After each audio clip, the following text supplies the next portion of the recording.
Hello my wonderful people, my name is Ogechi. I promise you guys that I'll be bringing back-to-back news for you guys. Thank you for watching my videos, thank you for sharing, thank you for your likes. I appreciate for what you have been doing for me for my video. Guys, this video I want to play for you guys. This video touched me. I don't know why some people hate themselves. We are one. We are one Nigeria. Please, after watching this video, touch the share button.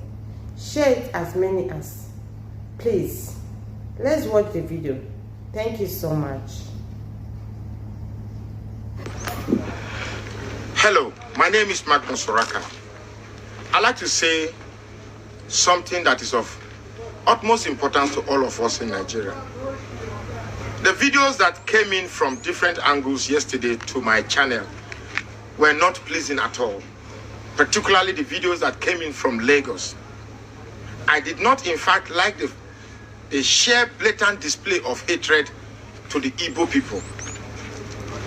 I know there had been no love lost between the Igbos and the Yorubas, but I never knew to the extent to which this hatred would be taken. To the fact that somebody's arm was amputated because she was perceived to go to be voting for a particular party was the extreme to which any meaningful Nigeria or any sane individual can behold in his very eyes. To the fact that somebody can say that he dares any Igbos to come and vote in that polling unit is a clear, blatant invitation for anarchy. Yes, as a person, I am an Uroboman, proudly Uroboman. I love being an Uroboman. I would love to be an Uroboman in another life. I've had my personal grounds with an Igbo man, with John man, with Iron man, but it's not enough to take my personal grief or personal biases with the people I've related to stereotype a whole people, or to make it as a conclusion that a certain ethnicity owes that bias that I have for them. That's terrible. That's really, really terrible. The Igbos are a wonderful people. As far as I'm concerned, they are the most cosmopolitan people that have strengthened Nigeria. Thank you, sir. Yes, they may have their lapses, just as every other tribe also have their lapses. But they've tried as much as possible to be the true Nigerians that we really desire. Somebody once told me and said, go out there. This is Plateau. This is Birom land. Go out there. Before you see one Birom man, you will see an Igbo man. It is in the same country we said that anywhere you go to and you don't see an Igbo man, please leave that place. It means that place is terrible. So it means the Igbos have become a yardstick to measure the hospitality, the goodness of areas. Why then the hatred? Why then this deep-rooted, deep-seated hatred for the people? What exactly have they done? Let me also tell Nigerians, I am not an Igbo man, and I don't know if I'm speaking the minds of Igbos. You said Igbos don't come out to vote, but this time around, they've proven to you that they have the capacity to come out and vote. It's just that in previous time, they've not been considered in the political affairs of this country. And now they want to prove the country wrong. I was in Apata yesterday. I was in many places. I met a young man who said he traveled all the way from Port Harcourt to cast this is one vote in his polling unit here in Jos. And I was touched. Yesterday I met an old woman, an Igbo woman. She was walking and looking for a polling unit. She must have trekked a good 3 or 4 kilometers. This is a woman in her 60s, approaching 70s. And I asked her, where is your polling unit? And the place she's going to vote, it requires another 5 kilometers to go in a situation where there are no cars. I had to offer, I said, because of this one vote, I will drive you to your place of a polling unit, wait for you to vote, and I drive you back. I drove her to her house. She went there, they started counting. I said, okay, you have not uploaded. We waited until they finished counting, and they gave her opportunity to vote. I ensured she voted. These are the things I did. And that showed that I didn't see whether she was Igbo, whether she was any other ethnicity. All I saw was an elderly woman who needed help, and I gave her the help. So why this hatred? I had spent my entire life believing that the Fulanis are the problem of this country. But with recent events emanating from the southwest, I beg to differ this time. You cannot hold that deep-seated hatred for a people who just come to your place only to eke a living. If you are so pained that you have so many Igbos in your area, please flood your people to their place. After all, there's no law that says people cannot migrate. Go there and face the challenges of being there, and also eke a living for yourselves.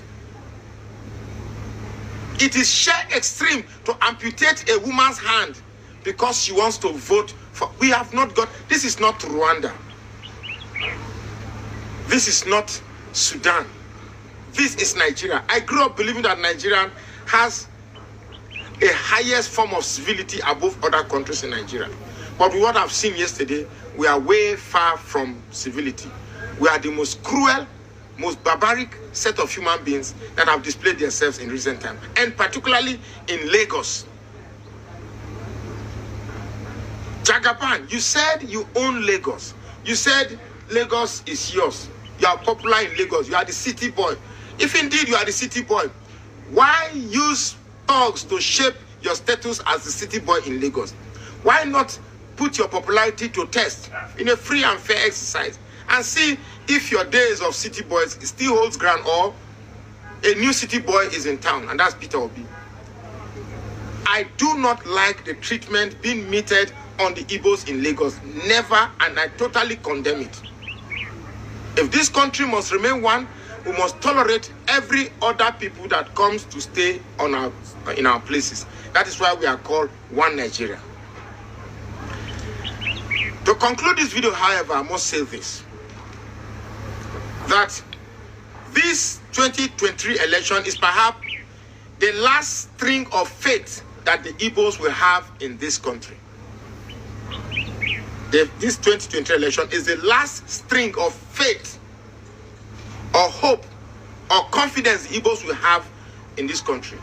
If after this, the whole of Nigeria still shows that Igbos, we hate you, please do not complain further. If they start saying Nigeria is a zoo, we want Biafra, we are not part of this country, because then every agitation they will bring after now will be justified after all I have seen. And I also want to speak to Igbos to please exercise patience. I'd like to thank every Igbo man that came out yesterday to vote. In fact, for the first time, you proved everybody wrong to say that Igbos no dey come vote. Well, you proved that if the atmosphere was right, if the purpose was right, if the objective was right, Igbos are also Nigerians, and they do want to participate in the political exercise of this country. So I say, exercise patience. Allow those who have seen the truth take your fight for you. I will not be here and see injustice being meted on the people because of the tribe and tongue they speak. Our former national anthem said, though tribe and tongue may differ, in brotherhood we stand. Does that still hold ground anywhere in Nigeria? I'd like to tell the good people of Yoruba people, please, this is a country that we all decided to be part of. This is a country that is governed by a constitution that says, we the people of Nigeria. To begin to exercise this deep-rooted hatred on the people because of where they come from and the tribe they speak shows how backward and how deep we are still living in the dark ages of barbarism. That is very, very bad. My name still remains Magnus Oraka, and I'm begging us to please, let's live as one Nigeria. If you feel there are too many Igbos in Yoruba land, please send your children to Igbo land and stay. I don't think they will drive them. This is not good. This is not good. I'd like to say thank you. I can say this much. Thank you so much for watching. I hope you loved the video. Please touch the share button. Thank you for watching.